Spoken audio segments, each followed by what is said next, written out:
Nang makababa si Kirsten sa unang palapag ng bahay nila, agad niyang dinako ang sala kung saan natagpuan niya ang lolo't lola niya na simulat sa pool ay sila na ang nag-aalaga sa kanya. Hinagka ni Kirsten ang mga ito at nagpaalam na upang pumasok sa kanyang trabaho bilang receptionist ng Wild Haven, ang hotel na matatagpuan sa Wild Island. Ang bango-bango mo naman, apo. Nagpapapansin ka na ba sa mga lalaki, ha? Biglang usal ng lola niya na agarang ikinamulagat ni Kirsten. Ha? Lola naman. Suway niya rito. Apo, kailan ka ba magkaka-boyfriend, ha? Nakangusong tanong ng lola niya bago nito pinasadahan ng tingin ang buong katawan niya. Maganda ka naman. Sexy pa. Sa katunayan, wala namang maipipintas sa iyo eh. Pero bakit hanggang ngayon, wala ka pa ring ipinapakilala sa amin ng lolo mo? Aba, patanda na kami, apo. Dugtong pa nito na ikinabuntong hininga lang ni Kirsten. Sa kadahilan ng sawa na siyang marinig ang mga ganung bagay. Lola, ilang beses ko po bang sasabihin sa inyo na hindi pa po ako handa pumasok sa isang relasyon? Ayoko at takot po akong mag-commit sa ngayon kasi kayo muna ang responsibilidad ko. Lumaki po akong hindi kilalang mga magulang ko at simulat sa pool. Kayo na po ni Lolong nag-alaga sa akin. Kaya gusto ko pong bumawi sa inyo, no? Yung pangarap mong Japan, Lola, tutuparin ko muna yan bago ko pumasok sa isang relasyon. Litanya ni Kirsten habang matamang nakatingin sa mga mata ng lola niya. Sabi ng lola niya, ipinagbubuntis siya ng mama niya nang mamatay ang papa niya sa isang aksidente. Nang iliwal naman siya ng mama niya, nagkaroon ito ng komplikasyon sa dugo na naging dahilan para bawian ito ng buhay.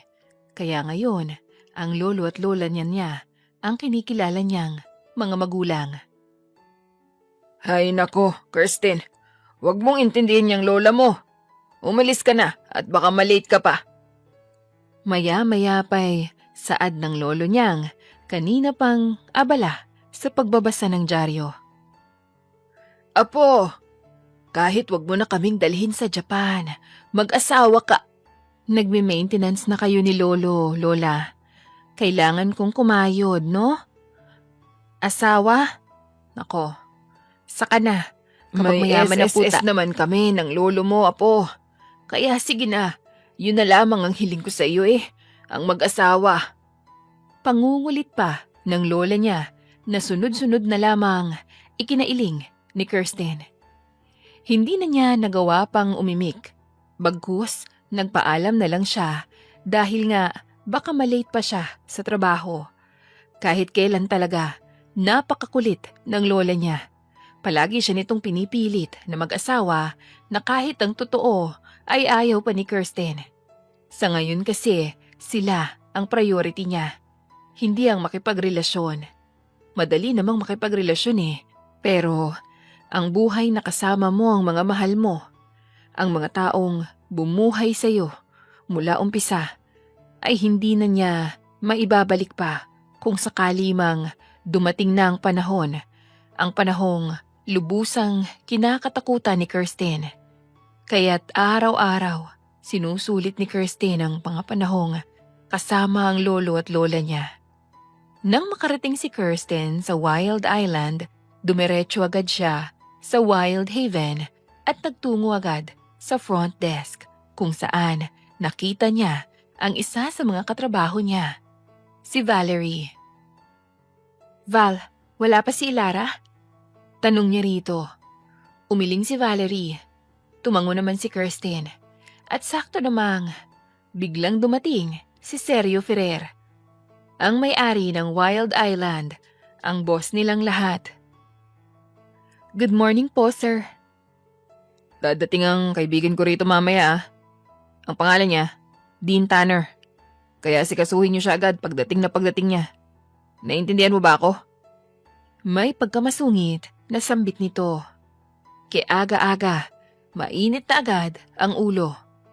Well, Kilala na naman talaga nito ang pagiging masungit kaya hindi na bago kay Kirsten ang ugali niya. Nakangiting tumango si Kirsten. Yes, Sir Seryo. Good. Anang seryo bago ito tumalikod. Ang sungit. Nakangiwing bulong ni Kirsten. Pero bigla na lang siyang napahinto nang makita ang kaibigan niyang si Elara na papasok na ng hotel kung saan nakasalubong si Seryo. At animoy nanunood siya ng teleserye ng mga sandaling yon nang makitang nag-uusap ang dalawa. Mukhang inis si Seryo habang si Elara ay puno ng takot ang mukha ng sandaling yon. At kung hindi pa dumating ang ina ni Seryo, hindi pa mahihinto ang dalawa. Dali-daling lumapit si Elara sa kanya habang puno pa rin ng takot ang mukha nito. Ano, bakla, tinanggal ka na ba ni Sir Sungit? Salubong niya sa kaibigan. Muntik na bakla. Nininerbyos na tugon ni Elara. Kahit kailan talaga napakasungit ng lalaking yan, no? Daig pang babae kung magsungit. Gwapo nga, ang sama naman ng ugali. Sambit ni Kirsten. Tanging pagbuntong hininga na lang ang nagawa ni Elara sa oras na yon. Pero bago pa makalimutan ni Kirsten, ipinaalam na agad niya ang tungkol sa kaibigan ni Seryo. Nagtrabaho na silang tatlo at may ngiti sa kanilang mga labi sa tuwing sinasalubong nila ang mga nag-check-in sa Wild Haven. Pagkaraan ng ilang oras, bigla na lang dumating si Seryo at tinanong ang tungkol sa kaibigan nito. Hindi pa po siya dumadating, Sir Seryo. Tugon ni Elara rito. Kumunot ang noo ni Seryo. Ano? Nandito na dapat siya. Seryo, I'm here. Sigaw ng isang tinig. Sabay-sabay silang napalingon sa pinanggalingan ng boses at tila napahinto si Kirsten nang makitang isang matangkad at gwapong lalaki na nakatayo sa may waiting area. Maputi rin ito na hindi naman ikinagulat ni Kirsten dahil sa Amerika pa ito nanggaling. Kalaunan, nanlaki ang mga mata ni Kirsten at unti-unti na siyang nanginig sa takot dahil sa nangyari. You're all fired! Sigaw ni Seryo sa kanila. No, Sir Diego! Dali-daling lumabas si Elara sa front desk at lumuhod sa harap ni Seryo. Nagmamakaawa ito at kahit anong gawin ito, hindi man lang nakikinig si Seryo rito. Habang ganun ang kaibigan, palihim na binalingan ni Kirsten si Dean at nahuli niyang nakatingin ito sa kanya. Mariin siyang napalunok bago naglayo ng tingin sa lalaki. Enough, Seryo. Let them stay. Suway ni Dean sa kaibigan. Yes, they made a mistake and I'm sure they've already learned their lesson. Just fire them if they do it a second time. For now, give me a room. I want to rest. Dali-daling tumango si Kirsten at inasikaso ito. Kinuha niya ang keycard ng bakanting kwarto bago inabot yon kay Dean. Pero pag abot ni Kirsten dito, sinapo niya ang kamay ni Kirsten. Napalunok naman siya bago binawi ang kamay rito. Nginisihan siya nito bago ito naglakad patungo sa elevator. Nakatanaw lamang si Kirsten sa lalaki bago ito tuluyang mawala sa paningin niya. Bakit ganun ito? Ang weird lang. Lumipas ang oras, hindi pa rin mawala sa isipan ni Kirsten si Dean. Patuloy siyang binabagabag ng mga ginawa nito kanina. May parte sa puso niya na natatakot sapagkat pakiramdam niya ay may ibig sabihin ng mga yun. Na hindi lang yun simpleng paghawak at pagngisi sa kanya. May kutob si Kirsten na may plano si Dean sa kanya. Ayos ka lang ba, Kirsten? Parang kanina ka pa hindi mapakali dyan ah. May problema ba? Maya-maya pa'y untag ni Elara sa kanya. Mariing lumunok si Kirsten. Ang creepy kasi ng kaibigan ni Sir Seryo, Elara. Ang weird niya pati. Biruin mo ah, hinawakan niya ang kamay ko kanina. Tapos, nginisihan niya ako. Elara, paano kung Ah, paano kung may gawing masama sa akin yun? Nininervyos niya pang turan. Si Sir Dean? Bakit ka naman matatakot? He's our savior, di ba? Kung hindi niya pinigilan si Sir Sergio, baka wala na rin nga tayong mga trabaho ngayon. Iba kasi ang kutob ko, Ilara eh. Hindi naman kami magkakilala pero kung umakto siya ng ganon, ikaw ba? Hindi ka ba mag-overthink kapag biglang hinawakan ng isang lalaki ang kamay mo tapos ngingisian ka pa? Mag-overthink syempre, pero baka ganon lang talaga siya eh. May rason ba siya para hawakan ng kamay mo? Sinasadya niya ba? Naiiling na usal ni Ilara. Tila nagguguluhan na ito sa kanya. Inabot ko kasi sa kanya yung keycard. Iyon naman pala eh. Baka hindi lang niya sinasadya na hawakan ng kamay mo. Baka masyado niyang na-extend ang braso niya kaya nahawakan niya ang kamay mo. Kirsten, chill ka lang, okay? Bumuga ng marahas na hangin sa bibig si Kirsten bago bumalik sa kanyang kinauupuan. Kahit ba pinapahupa na ng kaibigan ang pag-aalala niya, hindi niya pa rin mapigilang mag-overthink. Overthink na hindi niya namalayan na aabot ng ilang araw. Enjoy the night, Kirsten. Habol ng isa sa mga kashift ni na Kirsten habang naglalakad siya palabas ng Wild Haven. Uuwi ako, no? Wala akong interes sa kaganapan ngayon. Tugon niya. Kasalukuyang ginaganap ang Wild Night. Malakas ang tugtugan sa labas at tanaw na tanaw ni Kirsten ang turistang ni isang tela sa katawan ay wala. Ito talaga kapag Wild Night. Monthly event ito ng Wild Island kung saan maaari mong gawin ang ninanais mo. Lalo na ang wild fantasy mo. Nasa loob pa lang si Kirsten. Tanaw niya na agad sa labas ang mga taong uhaw na uhaw. Kahit na buhanginan, hindi nila pinalampas. Sa hindi kalayuan naman, pinagsasaluhan ng dalawang babae ang isang lalaki. Nakahiga sa buhanginan ng lalaki habang nakaupo sa mukha nito ang isang babae, habang ang isa naman ay kinakain ang nag-uumigting nitong kargada. Normal na kay Kirsten ang mga ganitong tagpo. Sa loob ng ilang taong pagtatrabaho niya sa naturang isla, immune na siya sa mga nakikita at naririnig niya. Palabas na sana si Kirsten sa Wild Haven nang biglang sumulpot ang mga kalalakihang may dalang mga babae. Nakasuot sila ng lingerie at may piring sa mga mata nila. Mga strippers ito, mga bayarang babae para paligayahin ang mga lalaki. Ikaw, sumama ka sa akin! Usal ng isang lalaki na bigla na lang hinawakan ang braso ni Kirsten at hinila siya patungo kung saan. Sandali! Hindi ako stripper! Hoy! Bitawan mo ko! Bitawan mo ko! Hindi nila ako Manahimik ka! Hiyaw ng lalaki sa kanya at dinala siya nito sa banyo kung saan ito ihinagis sa kanya ang isang lingerie. Isuot mo yan! Utos nito. Hindi ako stripper! Hindi ako katulad nila! Asik ni Kirsten dito. Ipinaglalaban niya ang tama at karapatan niya bilang babae. Talagang ipagpipilitan mo pa na hindi ka katulad nila? Ano to?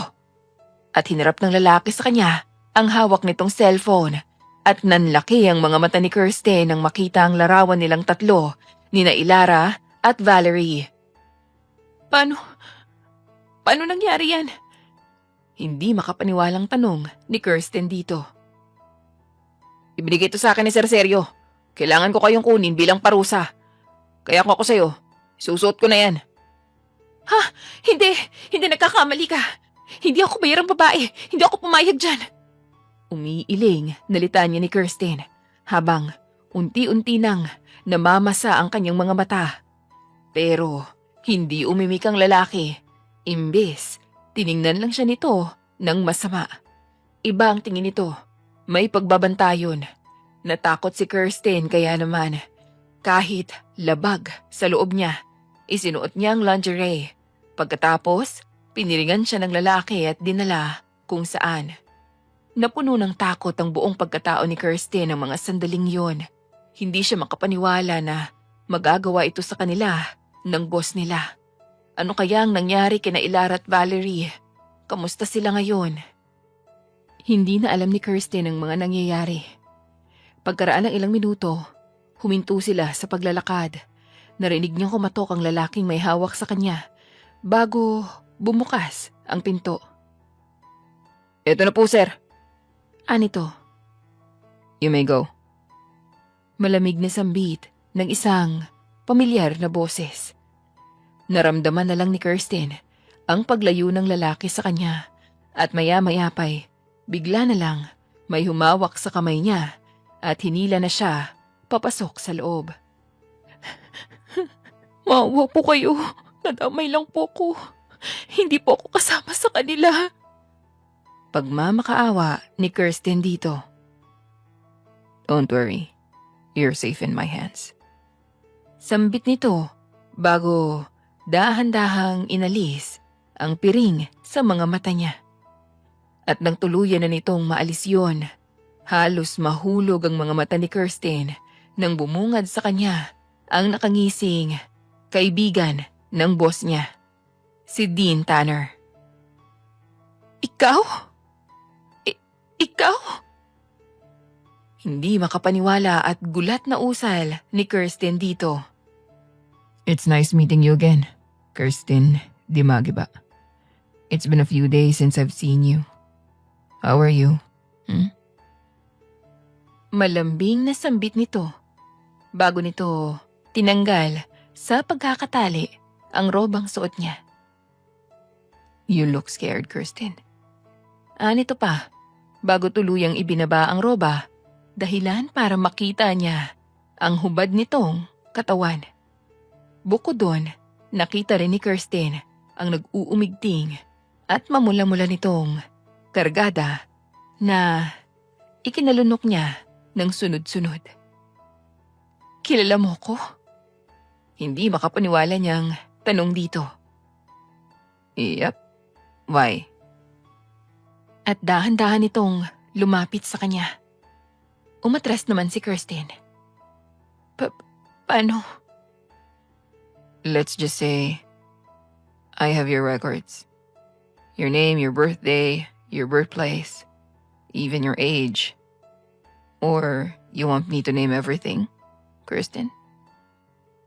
Patuloy lang si Kirsten sa pag-atras hanggang sa mapasandal na siya sa pader. Huli na para makaiwas siya dahil nakulong na siya sa mga braso ni Dean. "Ngayong gabi, akin ka lang, Kirsten." Puno ng pagnanasang saad ni Dean bago walang pagdadalawang isip nitong nilukumos ang mga labi niya. Sa gulat ni Kirsten, itinulak niya ito. "Hindi ako stripper. Nadamay lang." "We're already here, Kirsten. And I can't resist the heat that I'm feeling right now. Tonight, you're mine." Nang aangking litanya nito bago nito muling nilukumos ang mga labi niya. Mapusok ang paggalaw ng mga labi ni Dean nang sandaling iyon. Mabilis nitong nahuli ang dila niya at sinipsip yun. Kakaibang init ang idinudulot sa kanya ni Dean habang patuloy pa rin ito sa paglukumos ng mga labi niya. Kahit subukan niyang itulak ito palayo, wala man lang nangyari. Lalo pang ang naging mahigpit na pinigilan ni Dean ang kamay niya. Walang magawa si Kirsten upang makalayo sa lalaki. Mas lalo lang siyang nagiinit at pakiramdam niya namamasana ang kasalanan niya. Maya-maya pa, humiwalay si Dean sa kanya at idinikit nito ang noo niya sa noo ng babae. "I want you, Kirsten. I want to feel you right now. The moment I saw you, I go crazy. Walang segundo na hindi kita naiisip. Ikaw lang ang tanging laman ng utak ko simula nang umapak ako rito sa Wild Island." Hinihingal na sambit ni Dean habang masuyo nitong hinihimas ang mga kamay nito. "Mali po ito, Sir Dean. Hindi ako bayarang babae." Matino po akong babae. Hindi ko po kayang ibigay ang bataan ko sa lalaki hindi ko naman po mahal. I'm sorry po, Sir Dean. Aalis na. You're not to leave this room, Kirsten. Akin ka ngayong gabing to. Madiing asik ni Dean. Bago nito, ibinuka ang kamay niya kung saan nito ipinatong ang mainit at umiigting nitong pagkalalaki. Ayaw mo ba niyan, ha, Kirsten? Sa'yo lang yan. No one can own my shaft except you. Sa tingin mo ba, ipapahawak ko yan sa iba? No way. Because from now on, ikaw na ang nagmamay-ari niyan. Sunod-sunod na napalunok ng laway si Kirsten ng mga oras na yon. Mas lalo siyang nagiinit at ramdam niya ang pamamasa ng gitnang bahagi ng katawan niya. Matama niyang pinakatitigan ng gwapong mukha ni Dean at dahil sa init na ibinibigay nito sa kanya, sinunggaban niya ito at mapusok na hinalikan. Nawala na sa sarili si Kirsten. Kung kanina'y gustong-gusto niyang umalis dahil naman sa hindi siya bayarang babae, ngayon ay tila nagbago na ang isip niya. Gusto na niyang maramdaman sa loob niya si Dean. Gusto niyang maranasan ang bagay na kailanmay hindi niya pa nararanasan sa tanang buhay niya. Oh, baby. Nababaliw na bulong ni Dean bago siya nito binuhat patungo sa kama. Marahan siya nitong inilapag bago kapagkuhan ay nagpatuloy sa paghahalikan. Habang abala ron, ibinaba naman ni Dean ang magkabilang strap ng lingerie niya dahilan para bumulaga rito ang mga nag-uumbo kanyang bundok. Bumaba ang mga labi ni Dean sa baba niya, pababa sa leeg niya kung saan ito sinisip-sip ang balat niya.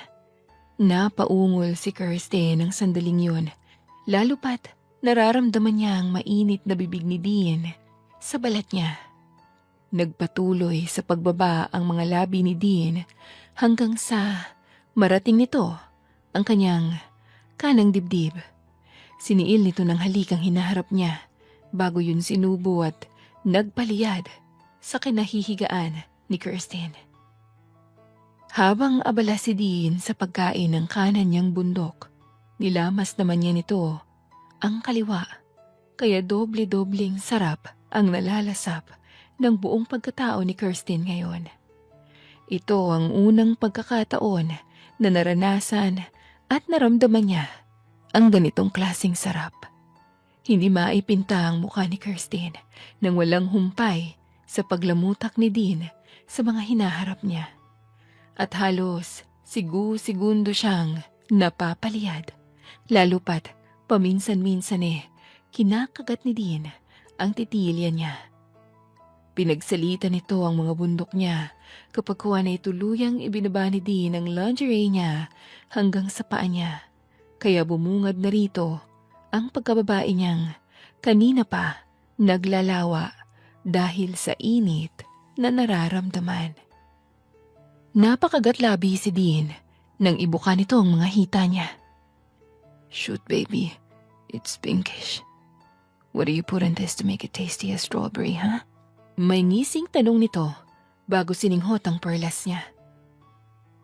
It even smells so good, baby. Just like you. Sweet, yet seductive.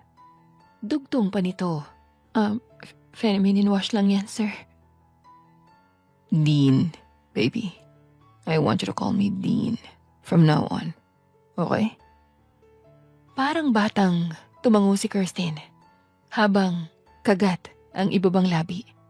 Naghihintay na siya sa maaaring gawin ni Dean sa pagkababae niya habang kanina pa basang-basa at kumikislot pa sa tuwing tinitingnan ni Dean. You're driving me crazy, baby. Hindi ko pa tatapusin ang gabing to na hindi kita nasasatisfy. Sambit ni Dean bago nito sinunggaban ang hiwa niya. Mabilis na nagpakawala ng ungol si Kirsten sa kanyang lalamunan nang lumapat ang nagbabagang bibig ni Dean sa kasalanan niya. Napakainit nun at pakiwari ni Kirsten ay napapaso siya. Masuyong kinain ni Dean ang pagkababae niya na nagdudulot sa kanya ng kiliti. Sunod-sunod na ungol ang namutawi sa lalamunan ni Kirsten habang wala pa ring humpay si Dean sa paglamutak sa kanya. Damang-dama niya kung paano humagod ang dila nito at nadagdagan ng sarap na nararamdaman niya sa tuwing sinisip-sip pa nga iyon ni Dean. Tuluyan hanggang nawala si Kirsten sa sarili niya. Nilamon na siya ng init na idinudulot ni Dean sa kanya. Pakiramdam niya ay malaya siya ngayon. Pero kahit malaya, nananatili pa rin siya sapagkat gusto niya pang madagdagan ang sarap na nararamdaman ng buong pagkatao niya.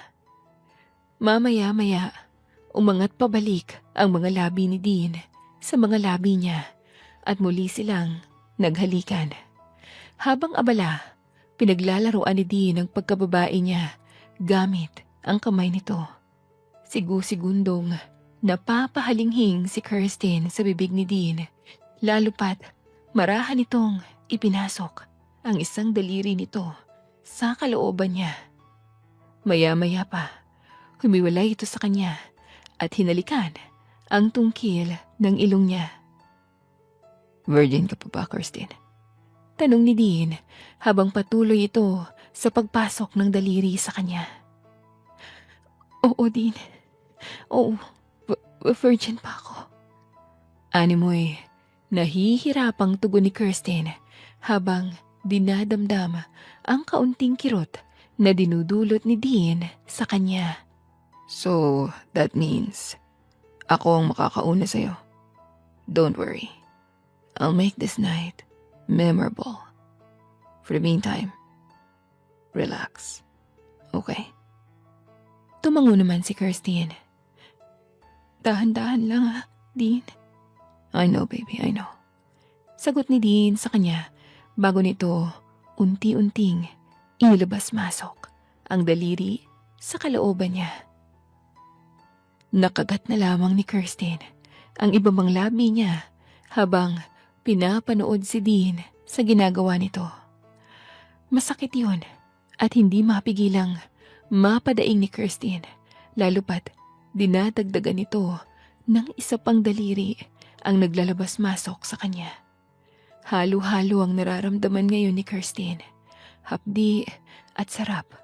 Pero habang tumatagal, unti-unti nang nawawala ang hapdi hanggang sa mapalitan na iyon ng sarap. Napuno ng ungol ni Kirsten ang 4 na sulok ng kwartong kinalalagyan nila. At kung kailan nasa momentum na siya, bigla namang hinugot ni Dean ang 2 daliri sa loob niya bago ito lumuhod sa harap niya. I want to feel you now, baby. Anito, bago'y sinubo ang 2 daliring inilabas-masok nito sa kanya kanina. You tasted so good, baby. Saad pa ni Dean bago sinapo ang galit na galit nitong kahabaan. Mariing na napalunok si Kirsten. Kaya ko kaya yan, Dean? May halong takot niyang tanong dito. No, baby. Seryosong sagot ni Dean sa kanya. Hindi mo ito kakayanin. Since this will be your first time. But don't worry. I'll be gentle. Mahinahon pang pangako nito bago tinutok ang namumulang ulo ng pagkalalaki nito sa hiwa niya. Wait, Dean. Pigil ni Kirsten dito sa akmang pagpasok nito. What, baby? May problema ba? Naiilang na tanong ni Dean. Lumunok si Kirsten at matamang tiningnan ang lalaki. Napanood ko kasi na sinasak muna ng babae yung ng lalaki bago makipag... Alam mo na, gusto ko sanang gawin mo na yun bago... Go on. Suck me. Bulalas ni Dean bago nito ibinagsak ang katawan sa tabi niya. Nakangiting bumangon si Kirsten at pumwesto sa pagitan ng mga hita ni Dean bago sinapo ang mahaba at mataba nitong kargada. Napakalaki nun. Walang ideya si Kirsten kung gaano kahaba yun. Pero sa hinuha niya mga nasa 8 pulgada yun. So, nanonood ka pala ha? Nakangising tanong ni Dean sa kanya habang nakaunan sa mga palad ang ulo nito. Para bang naghihintay na ito sa gagawin niya. Hindi naman ako bata. Oo, aamin ako. May mga pagkakataon talaga na hindi ko mapigilan ang sarili ko na manood. Pag-amin ni Kirsten. So, do you touch yourself while watching? Normal lang naman siguro yun, diba? Tumango si Dean. Yep, I do the same, baby. Of course, mararamdaman mo talaga yun kapag nanonood ka, kaya you had no choice but to touch yourself. So now, what's your plan? Hindi ako expert ha, but I'll try. Bahagyang ibinaba ni Kirsten ang katawan niya at itinutok ang bibig sa ulo ng kargada ni Dean. Lumunok muna siya bago yun dahan-dahang isinubo. Sa paglapat pa lang ng bibig ni Kirsten sa kahabaan niya, hindi na napigilan ni Dean ang mapaungol nang maramdaman kung gaano kainit ang loob ng bibig nito. Pakiramdam ni Dean ay napapaso siya habang paunti-unting sinasagad ni Kirsten ang kahabaan niya sa loob ng makipot nitong bibig. Wala pa mang kalahati, gusto na yung iluwa ni Kirsten. Pero tinatagan niya ang loob niya bago dahan-dahang itinaas baba ang ulo niya. Nasarapan agad si Dean sa ginagawa niya ng mga sandaling yun at sunod-sunod ang pagpapakawala ng mga ungol sa kanyang lalamunan. Mahirap pero kinakaya ni Kirsten dahil gusto niyang mapaligaya si Dean dahil sa ginawa nitong pagpapaligaya sa kanya kanina. Hindi man siya eksperto pero sinubukan pa rin niyang makakaya niya. Hindi lang siya mabigo sa gusto niyang gawin. Nagustuhan naman yun ni Dean sapagkat papalakas ng palakas ang ungol nito habang patuloy niyang tinataas baba ang ulo niya sa pagkalalaki nito. Maya-maya pa, iniluwayan ni Kirsten bago naghabol ng hangin. Not bad for a first-timer, ha? Ako naman, baby. Nakangiting wika ni Dean bago ito bumangon at itinulak siya pahiga. Ibinuka nito ang mga hita niya bago pumwesto sa gitna. I really wanna feel you now. Dugtong pa nito bago tinutok ang ulo sa hiwa niya. Sumagap si Kirsten ng maraming hangin at bago pa man niya mapakawalan yon, ay tuluyan nang ipinasok ni Dean ang kahabaan nito sa kalooban niya. Napadaing si Kirsten pero imbis na itulak si Dean palayo, hinayaan niya lang ito dahil nabasa niya na ang sakit ay pansamantala lamang. Mawawala rin daw yun, kaya kahit anong sakit ang nararamdaman niya ngayon, hahayaan lang muna niya si Dean. Nagpatuloy si Dean sa pagpasok sa kanya at hindi na alam ni Kirsten ang kanyang gagawin sa hapding nararamdaman niya. Gusto niyang itulak si Dean palayo pero pinipigilan lang niya ang sarili niya. Nanginginig na rin ang mga tuhod niya ng mga sandaling yun. Maya-maya pa, huminto si Dean at tinitigan siya sa mga mata kung saan napansin nito ang pamumutla ng mukha niya. Hey, don't worry. It's fine. Mamaya, hahanap-hanapin mo na to. Paninigurado ni Dean sa kanya. Hindi na nagawa pang makaimik ni Kirsten ng mga oras na yon. Bagkus, hinintay na lang niya ang susunod na gagawin nito sa kanya. Pagkaraan ng halos 1 minuto, Dahan-dahan nang gumalaw si Dean. Marahan lang yun, pero ang sakit ay kakaiba. Pakiramdam ni Kirsten ay sinasagasaan ng 10-wheeler truck ang lagusan niya dahil sa sakit. Maamo naman ang paggalaw ni Dean sa ibabaw niya, pero habang tumatagal, unti-unti nang bumibilis yun na halos mapasigaw si Kirsten. Hinayaan niya pa rin si Dean hanggang sa unti-unti nang nawala ang hapdi at napalitan na yon ng sarap. Kung kanina'y dumadaing siya, ngayon ay umuungol siya habang walang humpay si Dean sa pagpuno ng makipot niyang lagusan. I told you, baby, the pain will go away. How is it, huh? Gusto mo ba to? Usal ni Dean habang patuloy pa rin ito sa pag-ulos sa kanya. Gustong-gusto din. Ang sarap. Bilisan mo pa, please. Pakiusap ni Kirsten dito. Hell yeah, baby. Mas bibilisan ko pa para sa'yo. Don't worry. Sa'yo lang to. I told you. No one can own this. Except you. It's your property now, Kirsten. Say it. That's my property now, Dean. Good girl. Nakangising tugon nito sa kanya. Bago nito mas lalong binilisan ang paglamas-masok ng galit na galit nitong kargada. Noon ang mga ungol nilang dalawang silid at tila naging musika sa mga tenga nila ang pag-uumpugan ng mga katawan nila. Habang nasa ganung ayos, tumatalbog pa ang mga bundok ni Kirsten na nagpadagdag sa init na nararamdaman ni Dean.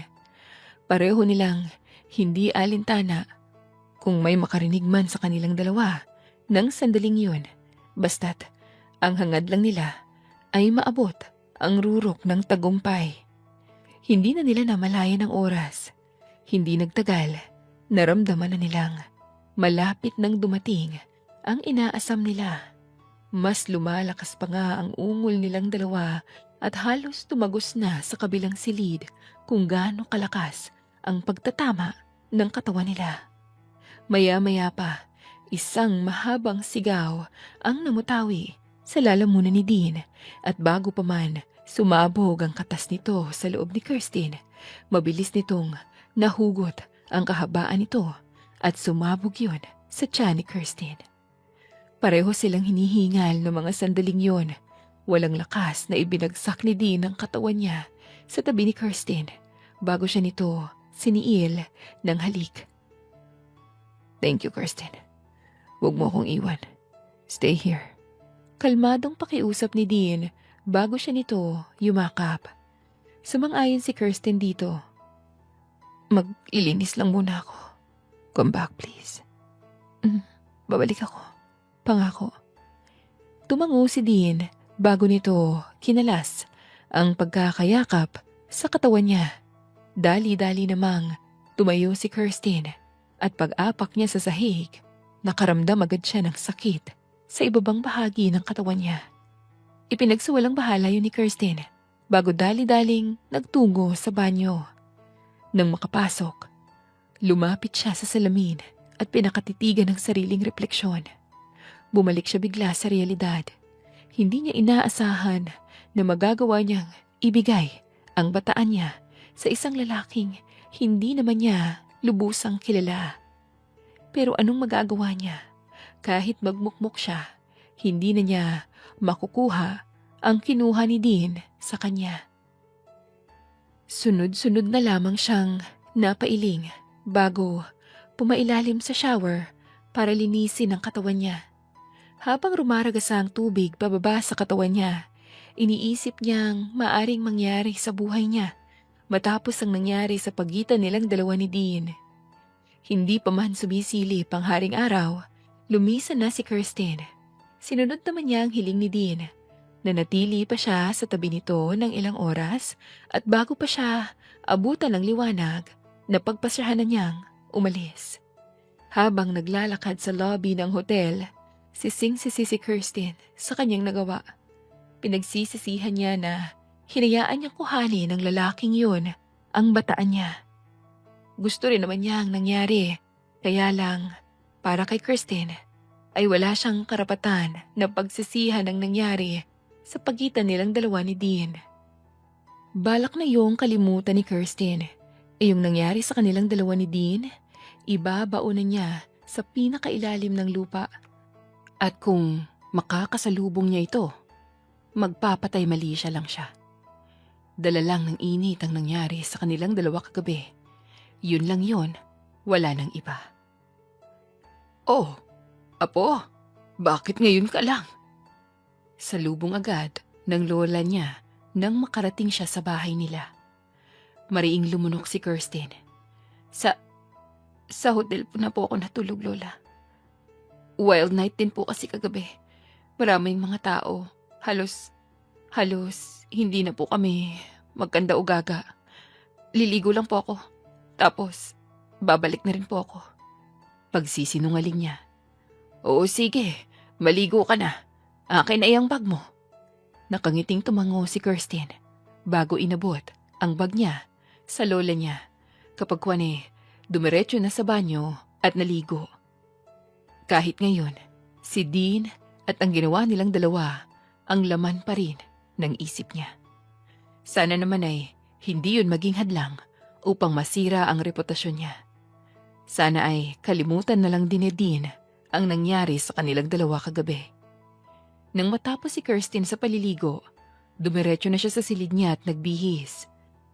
Nag-makeup pa siya para presentable siyang tingnan bago bumaba upang magpaalam sa lolo't lola niya.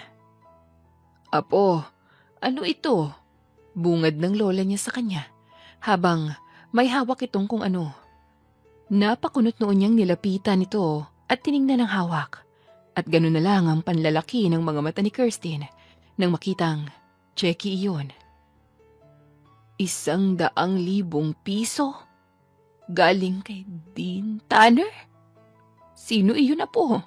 Sino yung Dean Tanner para bigyan ka ng ganyang kalaking pera? Bakas sa boses ng lola niya ang pagtataka. Sunod-sunod na lumunok si Kirsten bago kinuhang cheque sa kamay ng lola niya at pinasok yun sa kanyang bag. Wala po ito, Lola. Huwag niyo na po itong pansinin. Huwag pansinin? Anong ibig mong sabihin, Apo? Hindi ba sa'yo yan? Hindi po, Lola. Baka na-misplace lang to ng may-ari.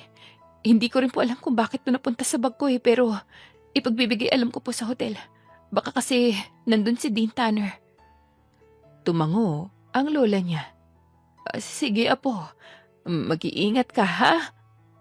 Nakangiting tumango si Kirsten at hinagan ang lolo't lola niya bago nagpaalam sa mga ito. Habang nasa biyahe, iniisip niyang rason kung bakit siya binigyan ni Dean ng ganong kalaking halaga ng pera. Wala naman silang kasunduan. Hindi rin naman siya nanghingi para saan ang perang ibinigay nito. Sunod-sunod na lamang na napailing at hindi na inisip yon. Nang makarating siya sa Wild Island, dumiretso agad siya sa Wild Haven at ihinanda ang sarili para salubungin ang mga guest nila. Ayos ka lang, Kirsten? Maya-maya pa'y untag sa kanya ni Ilara. Mukhang napansin nito ang pananahimik niya. Oo, ayos lang ako. Nga pala, nakauwi ka ba kagabi? May nangyari pa sa'yo, Ilara? May pag-aalala niyang tanong sa kaibigan nang maalala ang plano ni Sergio sa kanila. Nakita ni Kirsten ang mariing na paglunok ni Ilara bago ito naglayo ng tingin sa kanya. Oo, Kirsten. Nakauwi naman ako. Ani mo'y may pag-aalangan itong sagot sa kanya. Sure ka? Paninigurado niya pa sa kaibigan dahil pakiramdam niya'y may ayaw itong sabihin sa kanya. Oo naman. Kailan ba ako nagsinungaling sa'yo? Tugon ni Ilara na hindi man lang nagawang tumingin sa kanya. Napakunot noo si Kirsten bago sunod-sunod na napailing. Hindi na niya pinansin pa ang kaibigan dahil dagdag isipin lang yun sa kanya. Nagsimula na silang magtrabaho. Nakangiti sila habang sinasalubong ang kanilang mga guest sapagkat yon ang number 1 rule sa kanila, ang magmukhang presentable. Subalit, habang abala sila, bigla na lang lumapit ang server na si Mark sa front desk, dala ang cart na may labang pagkain. Kirsten, ikaw rin maghatid nito sa room 69. Wika ni Mark. Bumakas ang gulat sa mukha ni Kirsten. Ako? Teka lang, hindi naman sakop ng trabaho ko yan, Mark. Dito lang ako sa front. Request ka kasi ng guest, Kirsten. Alam nga namang, ako maghatid na ito. Baka matanggal pa ako sa trabaho. Sige na, ihatid mo na to. Tugon ni Mark sa kanya. Anong nangyari, Kirsten? Naguguluhang tanong ni Ilara sa kanya. Kumibit balikat si Kirsten at wala nang nagawa kundi sundin ang sinabi ni Mark. Itinulak niya ang cart patungo sa elevator bago pinindot ang elevator patungo sa palapag kung nasa ng room 69. Pagkaraan ng ilang sandali, bumukas ang elevator kaya lumabas na siya. 67, 68, 69. Nang makita niya ang silid, bumuntong hininga muna si Kirsten bago kumatok ng 3 beses. Segundo lang ang nakakalipas nang bumukas ang pinto at halos mahulog ang mata niya nang bumungad si Dean sa kanya. Nakaboxer lang ito ng mga sandaling yun kaya kitang-kita niya ang maskulado nitong katawan. Dean? Ang tanging namutawi sa bibig ni Kirsten nang tuluyan siyang bumalik sa realidad. Come in, Kirsten. At nilakihan pa ni Dean ang bukas ng pinto. Lumunok si Kirsten kapag kwanay tinulak ang cart papasok sa loob. Nirequest mong akong magdala ng pagkain. Hindi pa man natatapos si Kirsten sa pagsasalita nang bigla siyang nilukumos ni Dean ng mapusok na halik.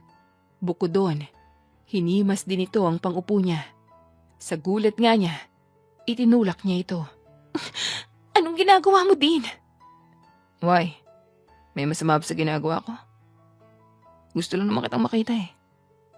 At lumapit ito sa kanya bago ito patagilid na yumakap. How are you, baby? Nagising na lang ako. Wala ka na sa tabi ko. Alam mo bang, miss na kita. Kahit pagmasdan kita buong magdamag, hindi ako magsasawa. Huwag mo akong binibaby-baby dyan ah. Asik ni Kirsten bago lumayo rito. Ang sungit mo naman. Hindi ka ba nag-umagahan? If so, then saluhan mo ko. Actually, I ordered this food for us. Pero imbis na makinig, tinaliman lang ni Kirsten ang tingin. Si Dean, natuwang-tuwa pa. Dean, bakit mo ako binigyan ng pera? Nanghingi ba ako, ha? Ipinapamukha mo ba sa akin na nabayaran akong babae kahit hindi? Anya, bago pumamewang. Of course not. Ibinigay ko yun as my appreciation. You gave yourself to me. So I think, deserve mong i-treat ang sarili mo. Use that money to buy things you want. Hindi ako maluho din. Then, save it for your future. O kaya naman bili mo ng pang-maintenance ng lolo't lolo. Ano bang balak mo sa akin, Dean? Hindi mo ba kayang kalimutan na lang ang nangyari sa atin kagabi? Ayokong ma-issue. Ayokong masira ako. Kumunot ang noo ni Dean. Bakit ka naman masisira? Nilapitan siya nito bago sinapo ng mga kamay niya. Natatakot ka bang magkaroon ng koneksyon sa akin? Why? For me, hindi mo kailangan matakot. Dahil wala naman tayong nilalabag. Wala ka rin namang karelasyon, di ba? So, why are you scared? Seryoso, ngunit kalmadong sambit ni Dean. Mariing lumunok si Kirsten. Hindi ko alam, Dean.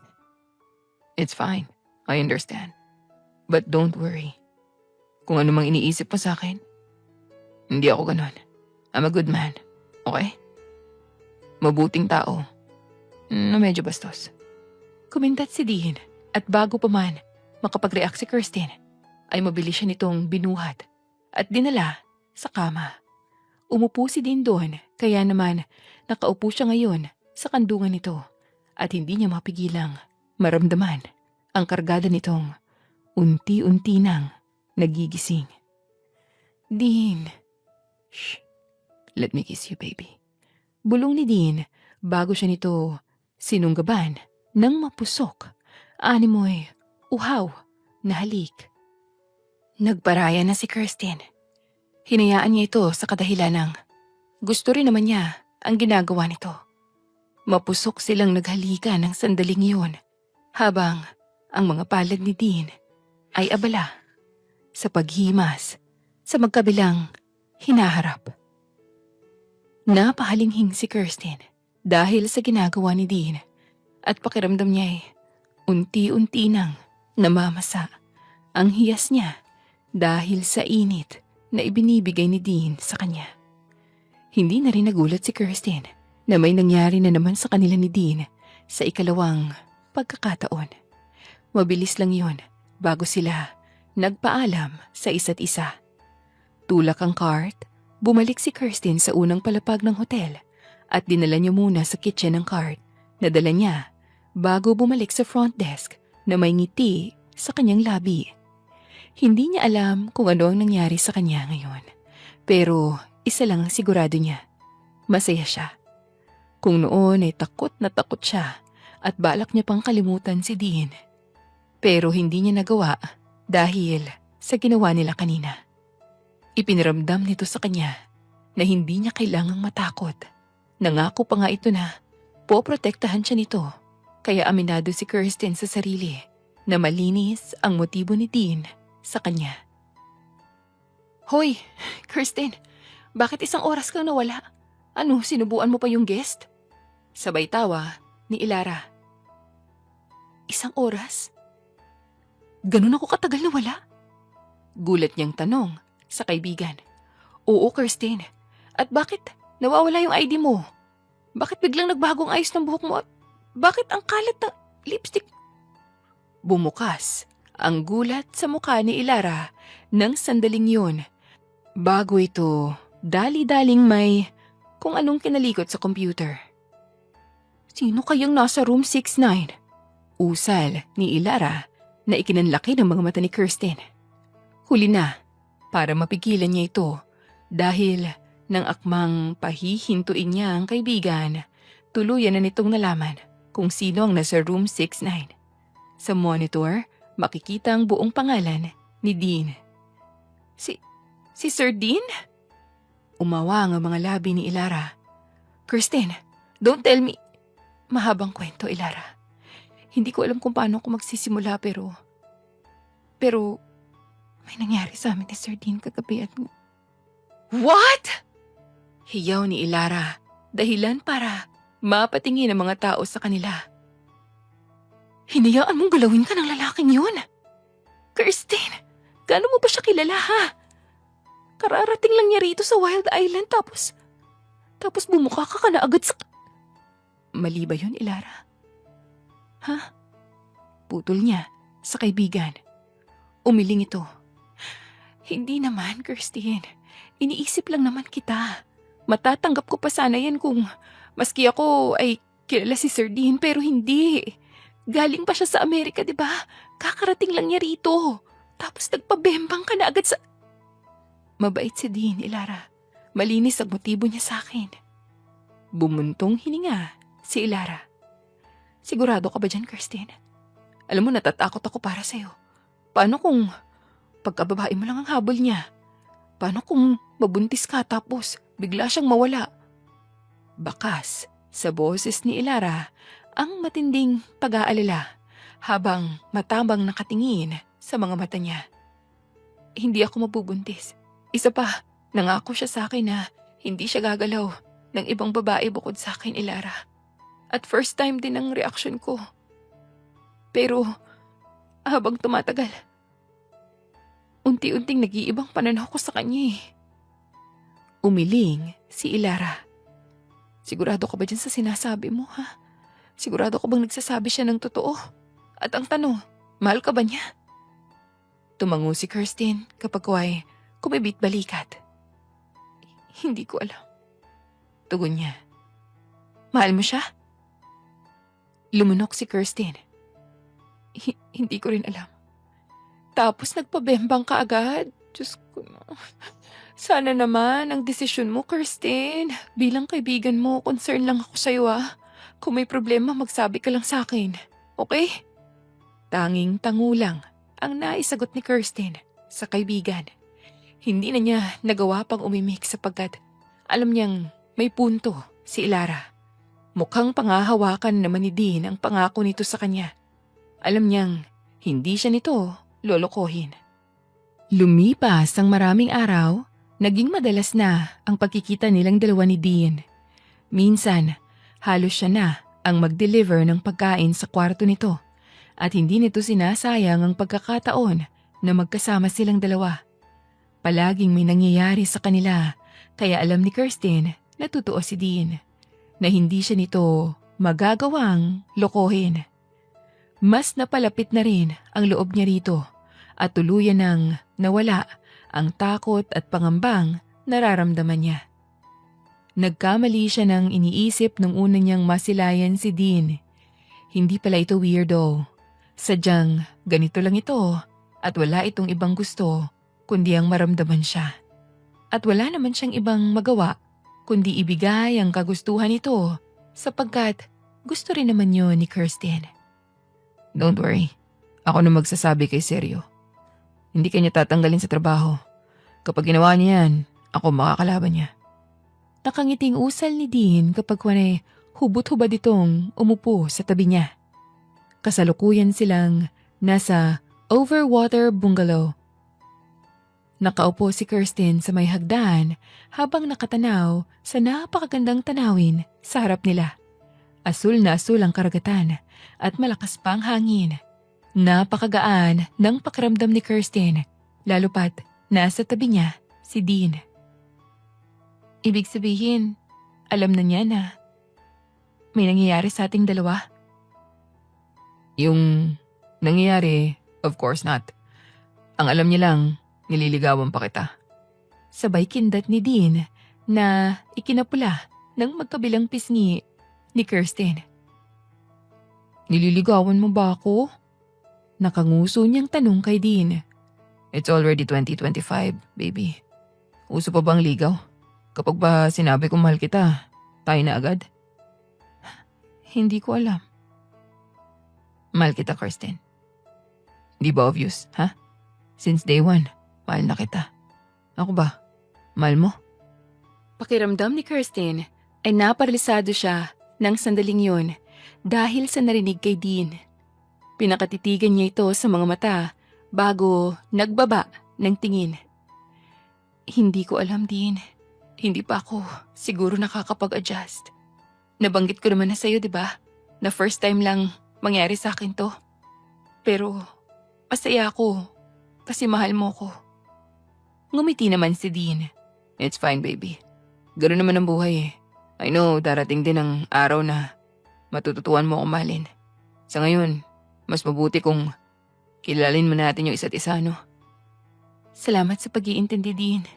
Sambit ni Kirsten habang isinandal ang ulo sa balikat nito. Alam mo, akala ko nung una, hindi ka nagsasalita ng Tagalog. Akala ko talaga foreigner ka. Nang marinig ko yung unang boses mo, nagulat talaga ako. Mahinang tumawa si Dean.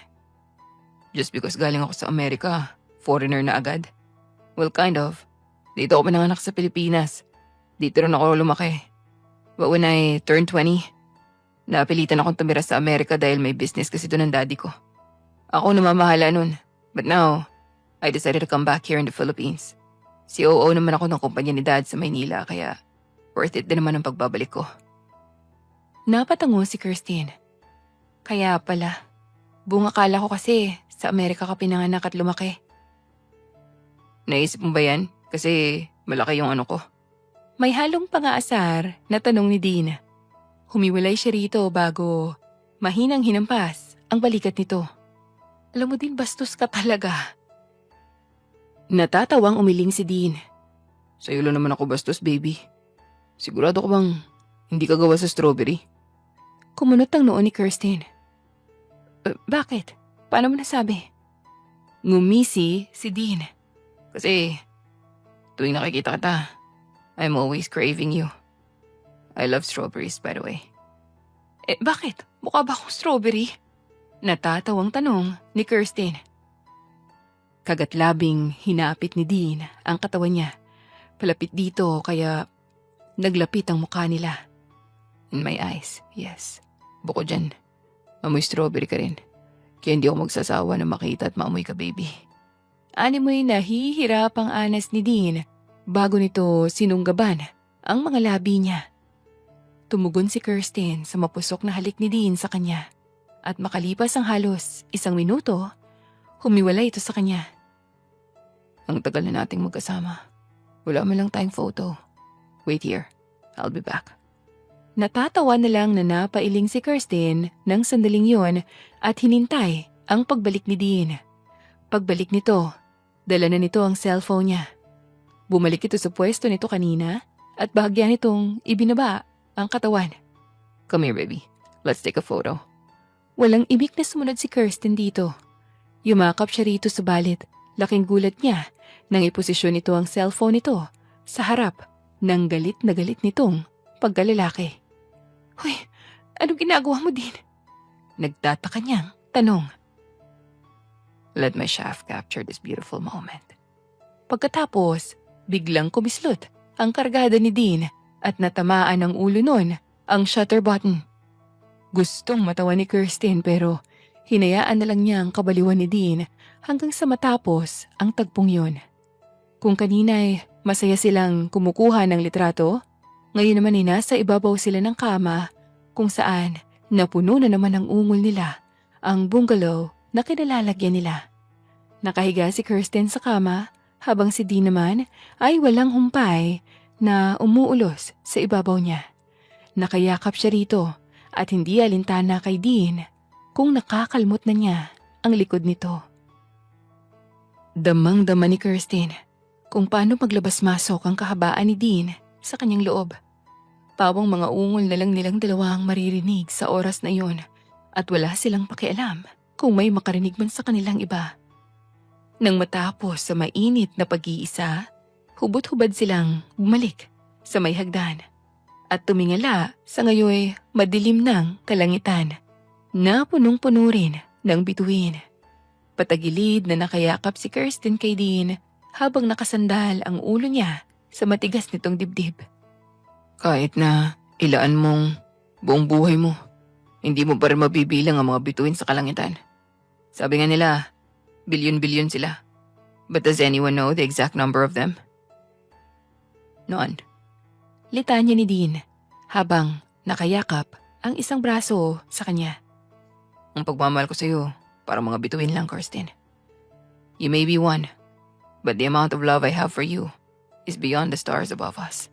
Dugtong pa nito na ikinangiti niya. Pero, tingnan mo ang buwan. Isa lang. Lahat ng tao sa mundo ay alam na isa lang ang buwan. The moon is like you, Dean. Malayo, pero ramdam mo na nandyan lang siya. Kahit malayo ka sa akin, nararamdaman ko pa rin ang liwanag at presensya mo, Dean. Doon ay inangat ni Kirsten ang ulo niya at matamang tiningnan ang mga mapupungay na mata ni Dean. Dean, sigurado ka ba sa akin? Anya. Bumakas ang kunot sa noo ni Dean bago ito sumimsim sa beer nitong hawak. What are you talking about, Kirsten? Binasa ni Kirsten ang mga labi niya. Yung nararamdaman mo sa akin? Sigurado ba yun? Anya. Simulat sa pool, hindi pa siya handang makipag-commit dahil palagi niyang prioridad ang lolo't lolo niya. Gusto niyang bumawi muna sa mga ito bago pumasok sa isang relasyon. At nang dumating si Dean sa buhay niya, biglang nagbago ang pag-inog ng mundo niya. Nagbago biglang pananaw niya. Malakas ang kutob ni Kirsten na ito ang tamang panahon para pumasok sa isang relasyon at magmahal. Marahil ay ito na ang pagkakataon para matupad niya ang matagal ng kahilingan ng lola niya. Niisip mo ba na itong nararamdaman ko sa'yo, wala lang? Na everything is just a joke? Kirsten, iba ako magmahal. Kapag mahal kong isang babae, ipaparamdam ko yun sa kanya. And besides, I had no time to play with anyone, especially with their feelings. Kaya kung anong pinaparamdam ko sa'yo ngayon, Kirsten, totoo yun. Seryoso ko. Walang halong biro. Pex man, mamatay man. Napangiti si Kirsten ng malapad. Hindi naman yun ang iniisip ko din. Alam mo yung gusto ko lang makasiguro kasi sa totoo lang, ayoko masaktan. Pero salamat at kinlaro mo. At muling ibinalik ni Kirsten ang posisyon niya kanina. Hindi na ako uuwi. Napagpasyahan ko ng ilaan ng gabing to kasama ka. Natutuwang hinalikan ni Dean ang tuktok ng ulo niya. Feel ko, mapapalaban ka na naman sa akin mamaya. Are you ready for round 2? Mahinang tumawa si Kirsten. Round 2? Nakaka-round 2 na nga tayo kanina. Ibig sabihin round 3 na. Oh, sorry. Mahina sa mathematics, baby. But, are you ready? Natawa na lang na napailing si Kirsten nang sandaling yon. At imbis pansinin pa ang sinabi nito, iniba na lang niyang usapan.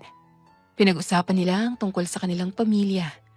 At makalipas ang ilang oras na ganong tagpo, napagpasyahan nilang magpahinga. Pero bago yun, humirit muna muli si Dean sa kanya. Wala na namang nagawa si Kirsten, kundi pagbigyan nito. Subalit, nang magising si Kirsten kinabukasan, natagpuan na lang niya ang sarili na mag-isa sa bungalow. Nakabihis na siya, pero kapansin-pansin na wala ng presensya ni Dean. Sinubukan niyang hanapin to, pero nabigo siya. Handa na siyang sabihin na mahal niya ito.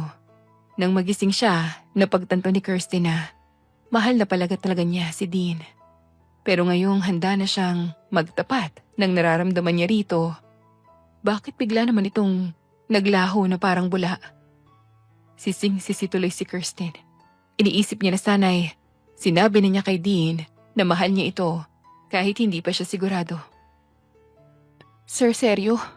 Pwede ko po bang malaman kung nasan si Dean?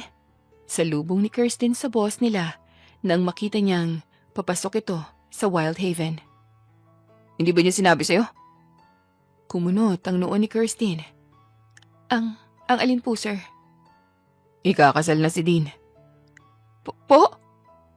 Ikakasal na si Dean? Pero, sinabi niya po sa akin na wala po siyang karelasyon na imposible po, sir. Mahal po ako ni Dean. Mahal niya. Unfortunately, no. Knowing Dean, he loves playing with women. I'm sorry if you have to deal with this painful game. Pagkasabi nun ni Sergio, umalis na rin ito. Hindi alam ni Kirsten ang gagawin niya nang sandaling yun. Hindi niya maproseso ang kanyang mga narinig. Ikakasal na si Dean. Sa dami ng nangyari sa kanilang dalawa, hindi na yun mabilang ni Kirsten. Akala niya'y mahal talaga siya nito.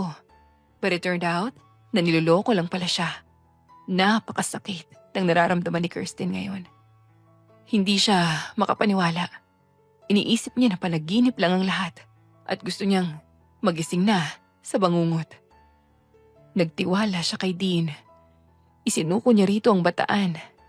Pero ngayon, malalaman niya na ikakasal na pala ito. Ito sanang kauna-unahang lalaki na mamahalin niya. Subalit, kauna-unahang lalaki pala na babasag sa puso niya. Lubusang dinamdam ni Kirsten nang nalaman niya. Hindi pa rin siya makapaniwala. Ilang araw nang lumipas, ngunit sariwa pa yun sa utak niya. Kahit kalimutan niya ito, hindi niya magawa. Apo, huwag mong hayaang lamunin ka ng sakit, ha? Yang iniinda mo dahil lang sa lalaking yun. Tandaan mo, hindi lang siya ang lalaki sa mundo.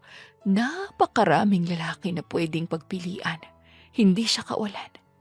Litanya ng lola niya sa kanya habang tahimik siyang umiiyak. Ang sakit-sakit, Lola. Nagtiwala ako sa pangako niya. Puno pala ng kasinungalingan. Akala ko siya na, pero hindi pala. Puno ng sakit na tugon ni Kirsten. Apo, naglakad palapit sa kanya ang lola niya. Kapag umupo ito sa tabi niya. Di Magiba ang apelyido natin.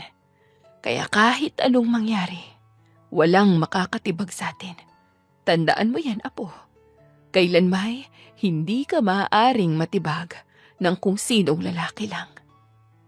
Lola naman Nakangusong anas ni Kirsten habang pinupunasan ang mukha niyang gamit ang palad. Basta, di magiba ka. Walang sino man ang pwedeng magiba sa hindi na natapos ng lola niya ang iba pa nitong sasabihin nang biglang may sunod-sunod na kumatok sa pinto. Tumayo ito at ito ang nagpresentang magbukas ng pinto kaya hinayaan na lang ito ni Kirsten. Yumuko siya at hinilamos ang palad niya sa kanyang mukha. Binalot siya ng katahimikan ng sandaling yun nang biglang, "Hey baby," sambit ng isang pamilyar na tinig. Bumakas ang gulat sa mukha ni Kirsten at nang mag-angat siya ng mukha, halos mahulog ang baba niya nang makitang nakatayo si Dean sa harap niya.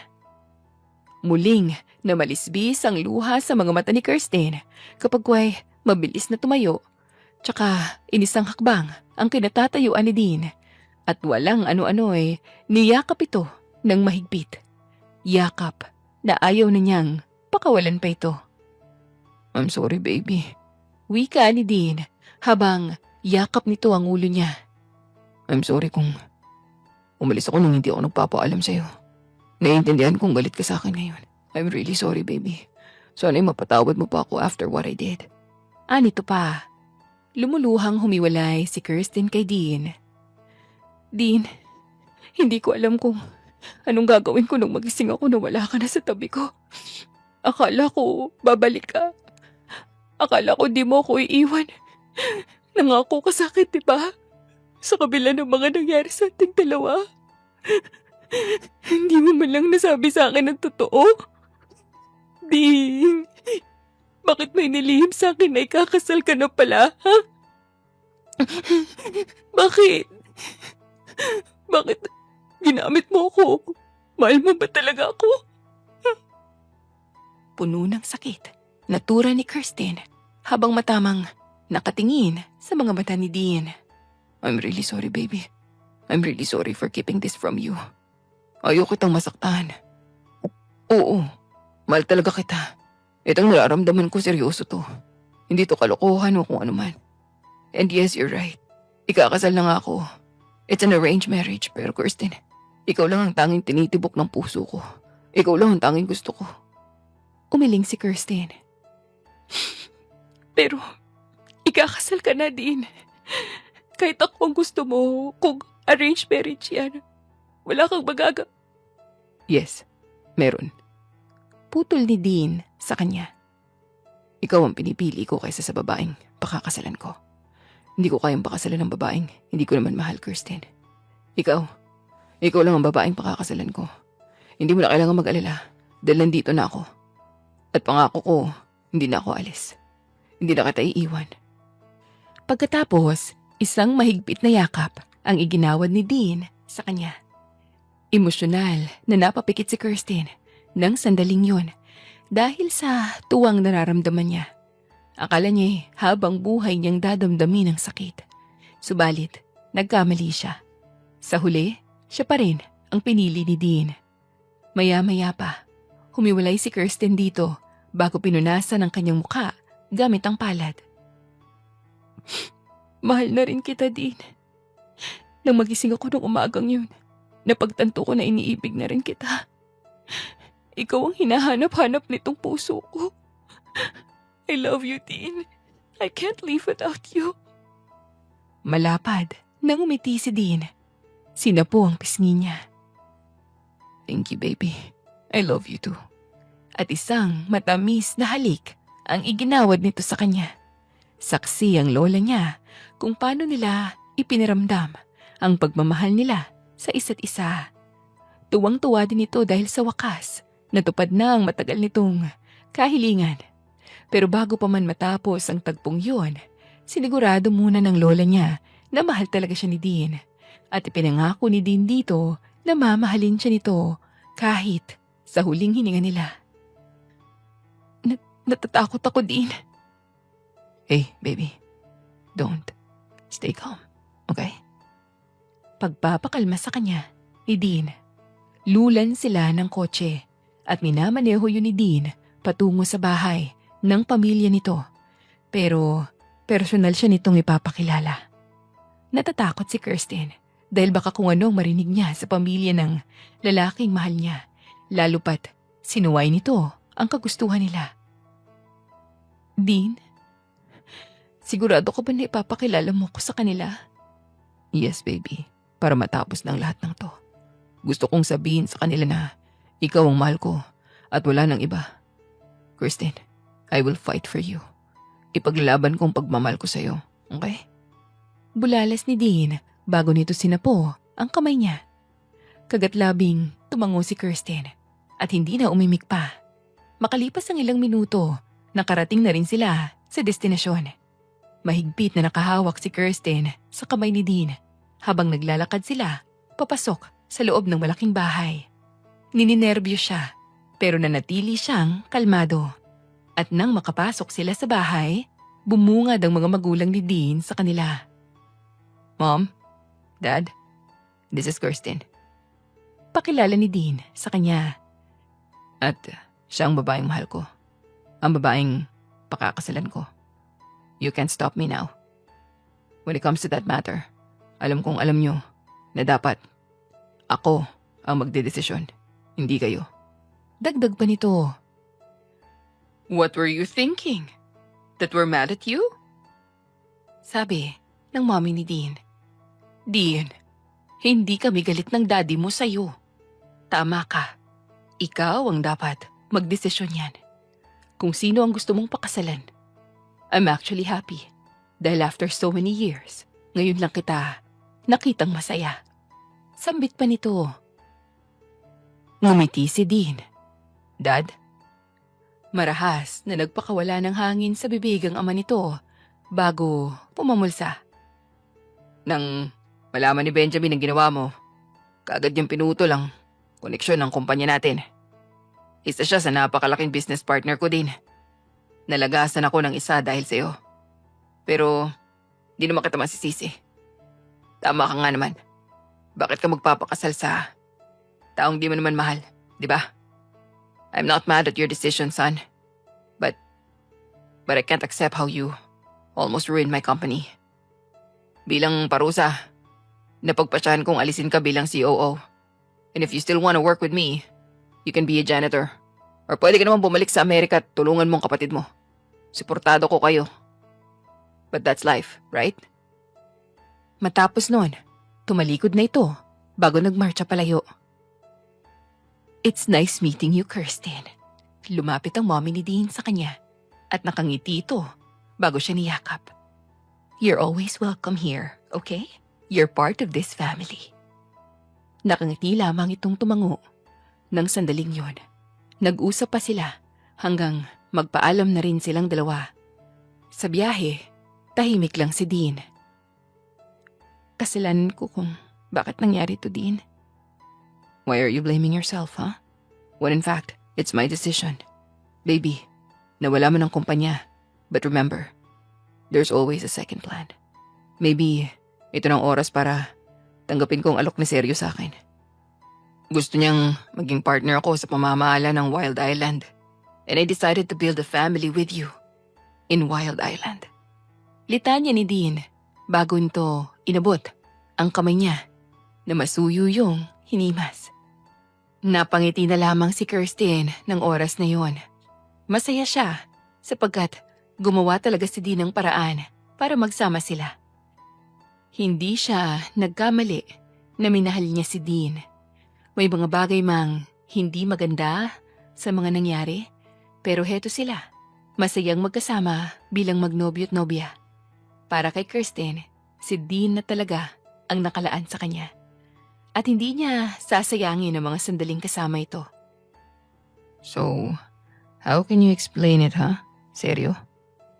Pilyong tanong ni Dean kay Seryo matapos nitong sumimsim sa baso nitong hawak.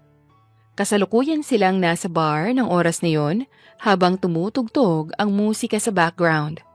Bahagyaring madilim ang kapaligiran pero may kaunting liwanag naman na sapat na para makita nila ang isa't isa. It's so sudden, bro. Tugon ni Seryo kay Dean. Bago nito, inakbayan si Ilara na nasa tabi nito. Ilara changed me, bro. Dagdag pa nito bago siniil ng halik si Ilara sa mga labi nito. Nagulat si Kirsten nang malaman niyang may relasyon na pala ang boss nila at ang kaibigan niyang si Ilara. Matagal na siyang nahihiwagaan dito. Yun palang dahilan. Pero masaya siya sa kaibigan dahil nakita naman niya kung gaano ito kasaya, lalo pat tanggap ni Seryo na isa itong single mother. Well, Kirsten changed me too. Ani mo'y hindi pa patalong bigkas ni Dean bago siya nito niyakap sa kanyang bewang. Mas pinili ko si Kirsten kesa sa babaeng dapat na papakasalan ko. Kakaiba si Kirsten, bro. And I couldn't ask for more because right now, isa lang ang gusto ko. Yun na yung bumuo ng pamilya, kasama ang mahal ko. Pakiramdam ni Kirsten ay namula siya sa kilig. At kahit madilim, yumuko pa rin siya para itago ang nararamdaman niya. Nako Dean, hindi ka nagkamali ng pinili. Singit ni Ilara. I know, Ilara. Alam ko na yun una pa lang. Hindi na ako nagkamali. Wala akong pinagsisisihan sa naging desisyon ko. Choosing Kirsten is the best decision. The best decision I've ever made in this life. Nang marinig yun, muling nag-angat ng mukha si Kirsten. Thank you, Dean. Thank you for choosing and loving me. Alam mo, hindi lang ako ang pinapasaya mo. Pati sila Lola. Wala kasi siyang ibang pukang bibig kundi ikaw. Thank you for making me realize that this life is worth living. Malapad nang umiti si Dean. Siyempre mahal kita eh. Pagkatapos ay isang halik ang iginawad sa kanya. Natawa na lang si Kirsten sa ginawa ni Dean. Tinamaan ito ng alak. Nagpatuloy pa sila sa pagkukwentuhan hanggang sa lumipas ang oras. Pareho ng lupaypay ang dalawa. Nagpaalam na si Kirsten kay Lara bago ihatid si Dean sa cabin nito. Marahan niya itong inilapag sa kama at nang akmang huhubarin na niya ang sapatos nito ay bigla nitong hinapit. Dahilan para matumba siya sa tabi nito. You're so beautiful, baby. Nakangiting tura ni Dean habang seryosong nakatingin sa kanya. Hey, lasing na nga ng bubola. Hindi na nagawa pang tapusin ni Kirsten ang sasabihin nang bigla siyang sunggaban ni Dean ng mapusok na halik. Ilang segundo lang yon bago humiwalay sa kanya. Shut up, baby. Nanggigigil na asik ni Dean at muli siyang nilukumos ng halik sa ikalawang pagkakataon. Hindi na nito nagawa pang itulak ni Kirsten. Nadala na siya sa init na dinudulot sa kanya ni Dean. Kaya hinayaan niya ito ng gabing yun. Mapusok silang naghalikan at lasang-lasa ni Kirsten ang alak sa bibig ng nobyo. Pakiramdam niya ay nalasing na rin siya ng mga sandaling yun. Habang lumilipas ang segundo, papainit ng papainit ang nararamdaman niya, lalo pat bumaba ang labi ni Dean sa liig niya, pababa sa kanyang mga bundok, at bawat balat na nadadaanan nito ay sinisip-sip niya na nagpapahalinghing kay Kirsten. Kalaunan ay bumaba ang labi nito sa namamasa niyang pagkababae at kinain yon na animoy gutom na gutom. Damang-dama niya kung paano humagod ang dila nito sa hiwa niya. Napaliyad-liyad pa nga si Kirsten bawat segundo dahil sa kiliting ibinibigay sa kanya ng mahal niya. Pero maya-maya, inangat ni Dean ang katawan nito at tinitigan sa mga mata. I love you, baby. I love you too, Dean. Tugon ni Kirsten sa nobyo bago siya nito hinalikan. Sa gitna ng paghahalikan nilang dalawa, naramdaman niyang unti-unting ipinasok ni Dean ang kahabaan nito sa kalooban niya. Nang gabing yun, Sinalo nila ang init ng isa't isa at ipinaramdam kung gaano nila kamahal ang bawat isa. Pagkalipas ng ilang buwan, napagpasyahan nilang lumagay sa tahimik. Simple at walang gulong buhay. Nagpakasal silang dalawa. Nagpasya silang tumira sa Wild Island sapagkat doon nagsimula ang pag-iibigan nila. At ayaw nilang iwanan ng lugar na yun kung saan nabuo ang pamilya nila. Hindi naglaon, biniyayaan na sila ng isang anak na nagbigay kasiyahan at inspirasyon sa kanilang dalawa.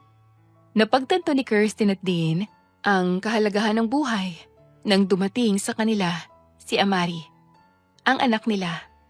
Wala nang mahihiling pa si Kirsten, kundi ang makasama ng matagal si Dean at Amari. Napagtanto niya na kapag nawala sila, hindi niya kakayanin pang mabuhay. Para kay Kirsten, ang pagmamahal niya kay Dean ay walang hangganan at higit sa lahat ay walang makakatibag. Katulad ng apelyido niyang Dimagiba. Walang gigiba sa pagmamahal niya sa nag-iisang Dean Tanner ng buhay niya. Dear listeners, dito na po natatapos ang napakagandang kwento ng pag-iibigan ni Kirsten at Dean. Maraming salamat po sa patuloy na pakikinig at naway makasama ko kayong muli sa susunod na kwento.